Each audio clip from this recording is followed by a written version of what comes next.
Disclaimer: this episode contains content that some viewers might find disturbing. Viewer discretion is advised. Welcome back to Chai and Crime, where we sip chai and spill some of the most craziest true crime stories from around the world. I'm Mariam Nadeem. I'm Najwa Wareed, and today's story goes over one of Pakistan's most notorious serial killers. With us, we have our co-hosts Fiza Kashif and Mumina Bhatti. Today, we're examining the 2005 case of Amir Qayyum, the Brick Killer of Lahore. Amir Qayyum was born in 1981 in Lahore, Pakistan. Although not a lot is known about his upbringing, he had a turbulent childhood. As reports suggest, he was abandoned by his parents and then raised by his maternal uncle, a man known as Dr. Shahid. In September of 2003, Dr. Shahid and one other man were attacked and killed in an encounter, although one suspect, Hafiz Abid, was detained but managed to obtain a gun from a sleeping police guard and killed himself. As a result, the case seemed to be forgotten and there was no real justice for Dr. Shahid. So after the murder of Dr. Shahid, who was his uncle and his sole caregiver, so obviously he was quite attached to him, Amir, in his own words, wanted badly to get revenge on society.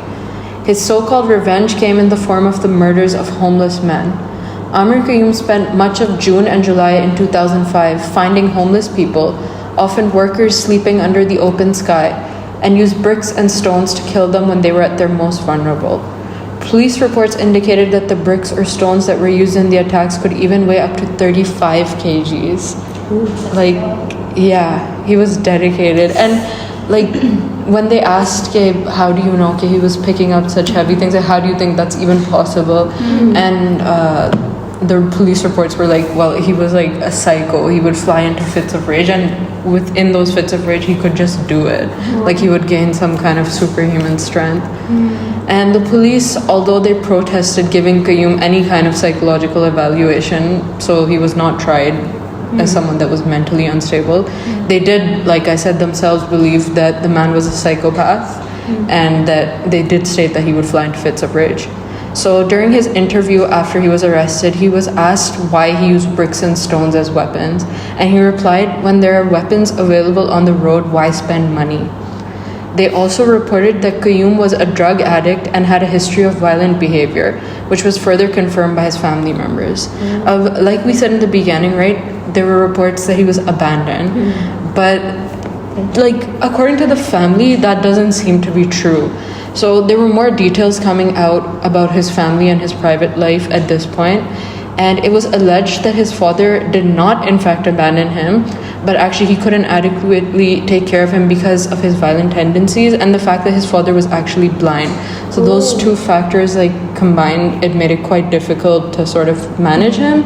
And so that's when Dr. Shahid, who was his uncle, stepped in. I don't know where his mom was in this whole scene. It's not reported on at all. And reports also said that Amir would attack his siblings, and that led to them basically having to remove him from the home. What else could they do? He was a troubled child. Yeah, exactly. शुरू में signs आना शुरू हुए थे. There were, and generally with psychopaths there are signs in the beginning. And some reports also claimed that he was expelled from school due to his violent actions. So when we move on to the actual case itself, Qayyum had a total of 16 reported victims, and 14 of them were killed and the other 2 were seriously injured. There's not a ton of details on the victims apart from the fact that they were usually male and homeless. Qayyum's reign of terror finally came to an end on the 18th of July 2005. The police stated that Qayyum was a car washer in the Liberty area of Lahore. After work around 11 p.m., he walked along a road until he came Across a homeless person. Yeah, basically. And he attempted to murder him using a large stone, but I don't know, this is a bit weird. I don't know why this would be. They said that the stone was tied down for some reason. It was chained or something. Hey? Exactly. मुझे नहीं समझ आई. It was near this hospital area. वो शायद parking के लिए वो chains नहीं लगा देते उसकी वेट के लिए किया that makes sense.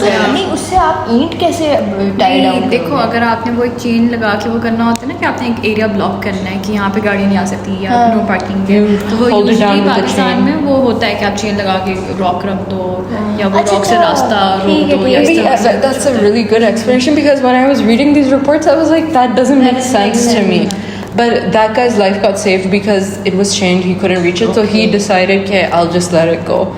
And so he walked off and he decided to go to a hotel and eat dinner instead. So he just got dinner. I mean, that shows his mindset. Yeah, like it was so normal for him. He wasn't mentally stable. Exactly. So once he ate like a dinner at the hotel, he left at around like 2 a.m. And he was walking and he came across another homeless man that was asleep. And this man was not as lucky. He couldn't escape the attack. So Qayyum found a stone and he beat the man to death at around 2:30 a.m. Random ऐसी urges आती थी ये क्या? Just like I said, his sort of explanation was that my uncle's murder was never avenged or it would never brought to justice.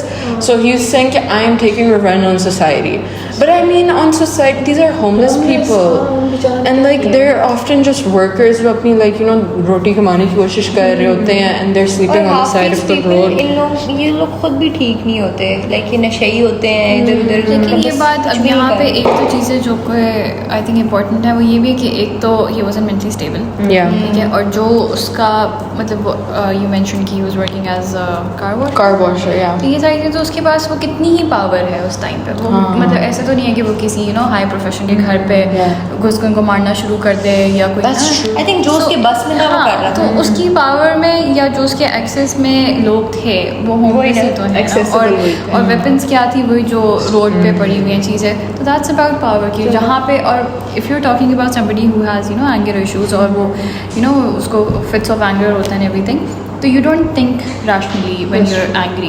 तो आपने बस देखा उसको ट्रिगर हुआ and then I am not justifying this but उसको you know trigger हुआ and then he started doing whatever he thought was accurate at that point. That's true. And like going back to your point of like power and simple means, he was only earning about 130 rupees a day.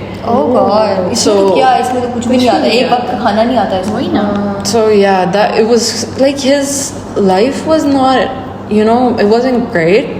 His circumstances were not great, but I don't think you can excuse any of that. This was when in like year क्या है इसका? 2005. The murders happened in 2005 in June and July. So going back to the story of the day that he actually got caught, like I said, he killed someone. And after killing the man, he fled the scene and he managed to board a wagon and he decided to go to another area of Lahore. And at this point, he found another man that was sleeping on the sidewalk. And he picked up a stone and began to hit the man with it, attempting to kill him like he had done with everyone else. And what went wrong for him here was the man actually woke up and started screaming for help. And wahan pe there was like some, I think, security guard, some local security guard. His name was Abdul Wakil Khan. He saw and he ran and actually grabbed him and tried to stop him. Okay, like, what are you doing? And he managed to flee. He couldn't kill the guy, but he started to run away.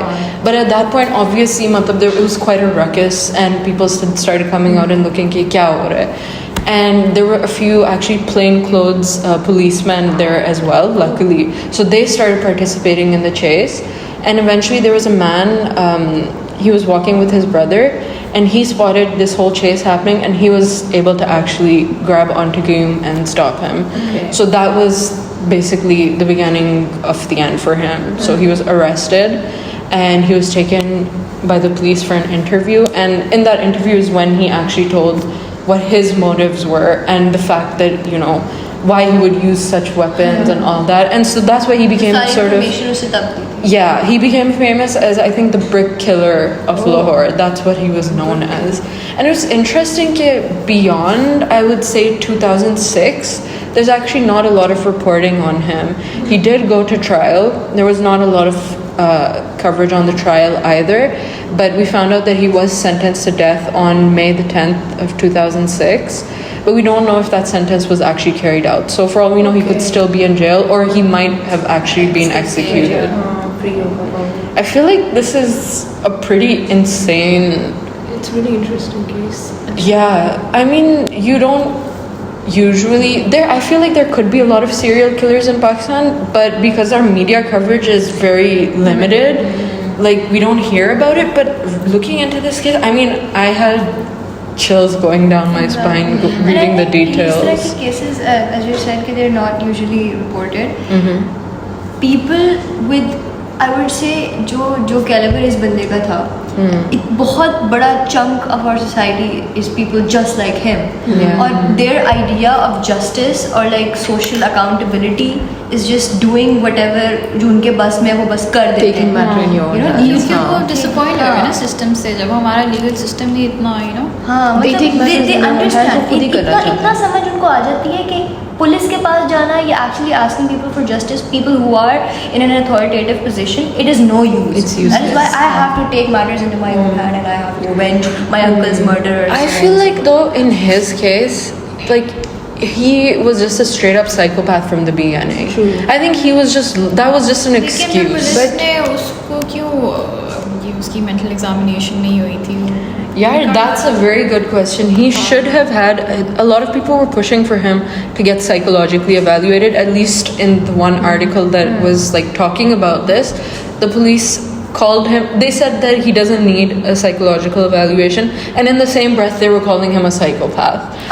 So it's like pick a side. Yeah. Identity crisis हो गया मतलब. Maybe वो लोग ने इसलिए नहीं लिया because from the beginning उसके इस तरह के like signs आ रहे थे which kind of could have But I brought mean, a conclusion that he is not mentally okay. you need a formal us tarah Examination. Yeah, if he's Also, if gonna I'm be not tried in wrong, court अगर for that. कोई भी accused mentally unstable होता है तो आप उसको you can't hold them accountable for their actions. True, that's really They'll be true. put not in jail but in a mental Yeah, institution. they'll लेकिन be इस taken case care में of. तो कुछ भी नहीं हुआ ना. Nothing like that. And the police also said that he had zero remorse for any of the killings. Like he was totally fine यार with देखो it. एक बंदा जो ईंटों के साथ लोगों को मार रहा है. Exactly. Not you. Exactly. That's why I feel like he was just using the uncle thing sort of as an हाँ, excuse. हो भी सकता है. Because I mean, it's not their like they're just Not homeless necessarily people. because हमने अगर उसकी childhood की बात की है कि he हाँ. was a troubled child और उसका violent past भी रहा है, ठीक है, and then उसकी अब अगर हम उसके perception से बात करें तो उसकी family ने उसे disown किया है even though उनके जो भी reasons हैं कि his father was not able to take care of him या जो भी है उसकी अंडरस्टैंडिंग के हिसाब से हो सकता है कि they give up on him, ठीक है, वो जो भी ट्रबल था या जो भी था उसके बाद then may be I think ऐसा ही है कि he became close to his uncle and then that uncle Was taken away. He was murdered.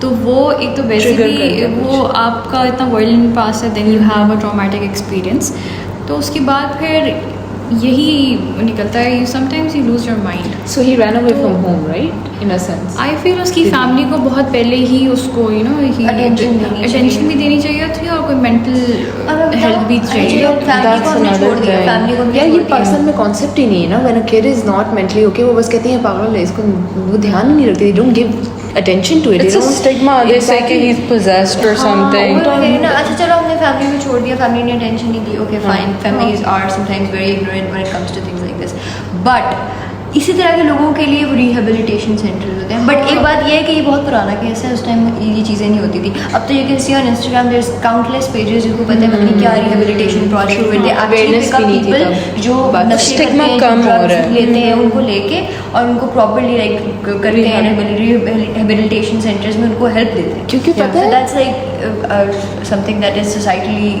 Accepted and needed. क्योंकि पता है ये जो ड्रग एडिक्ट्स हैं, आई फाउंड आउट ये जो मेट्रो में जो टाइल्स मिसिंग होती हैं यही लेके जाते हैं. They sell it and then they get the money and then they buy drugs from it. That's तो true. You know that happens इतने they're addicted to it. मेरे घर में पता नहीं, मुझे नहीं पता कहाँ से क्या किस तरह था. खैर हमने कॉलोनी की सिक्योरिटी भी बड़ा फिर मसला हुआ था, बाद में बड़ी टाइट कराई थी.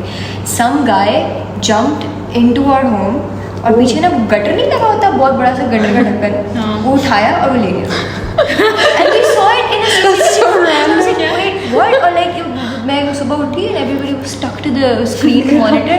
ऐसे क्या हो गया, वैसे वो देखो बंदा उतरा, गटर का ढक्कन उठाया, वो चला गया. वो कहते हैं कि नशे के ऊपर so मैं गार्ड से weird. बात करके आता हूँ कि ये क्या चक्कर है. वो ना दे फाइंड एनीथिंग, वो कुछ भी उठा के ले जाते हैं जस्ट टू गेट मनी ताकि वो कुछ खरीद उसके बाद से वो प्रॉपर पेट्रोल कार्स आती हैं कॉलोनी में and they're like कि सीन नहीं होना चाहिए. Another thing I forgot to note was that at the point where he was committing these murders, he was living by himself. Okay. So he had no one sort take of care of him. like maybe when his uncle was there, I feel like maybe there was a check on his mental health. There was someone holding him accountable.